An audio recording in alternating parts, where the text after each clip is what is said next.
And you met with Assemblyman Billy Jones in Malone when you met with those businesses.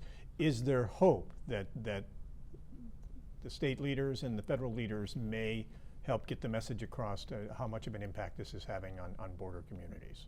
Yeah, I think it's incumbent upon all of us. It's a local issue, it's a state issue, it's a federal issue. We all need to be in this together.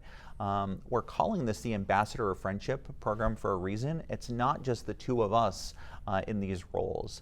Every time you see a Canadian that comes down into the Plattsburgh area and see a license plate, just welcome them. Thanks for being here. Engage with them. It's friends, it's family, it's that larger conversation. It's also part of the reason that I'm going to be doing a reciprocal visit, because I want Justin and his colleagues, his friends, and his community to understand that these pains are real for all of us. You're heading up there next week. I'm heading up there next week. And Justin, you're part of a group called the Border Mayors Alliance. Yes. How many members are in your group, and have you accomplished anything yet in trying to work together to reach out to your MPs and your provincial, your federal provincial leaders to tell them how much this is having an impact on border communities? Well, Tom, I wish I could give you an accurate number, but we're kind of growing by the day in a sense. So we started with a smaller group, brought together by the Mayor of Windsor, Ontario, Drew Dilkins, and certainly, you know, it's mayors across the country.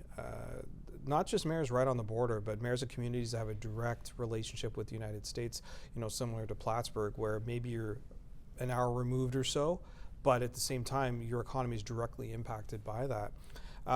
We've been very successful in engaging with our peers and counterparts in the United States, in various states, but also sharing best practices and communicating on what the strategies we want to undertake are.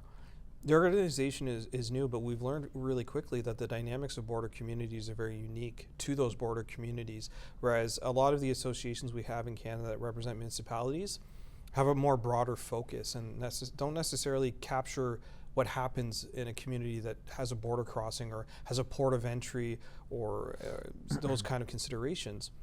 So as we move forward and this organization starts to mature, I think it's going to become more established and become ongoing.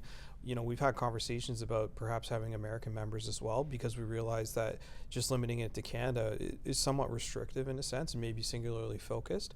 But certainly we've had some successes. Mayor Dilkins, as the co-chair of the organization, has traveled within the United States to meet with larger city mayors here in the States, as he represents a larger community himself, that being Windsor, and to share those stories and discussions on investment and to really create this conversation. And, you know, as Michael's referred to, at our level, this is what we can do. This is the best thing we can do. When we look at the higher levels of government, I'll use Canada in this instance. You know, at the federal level, it's incumbent on the federal government to engage in trade talks with the United States. At the provincial level, and something that I'm sure you're all very familiar with, a lot of provinces decided to pull American liquor in response to the tariff threats.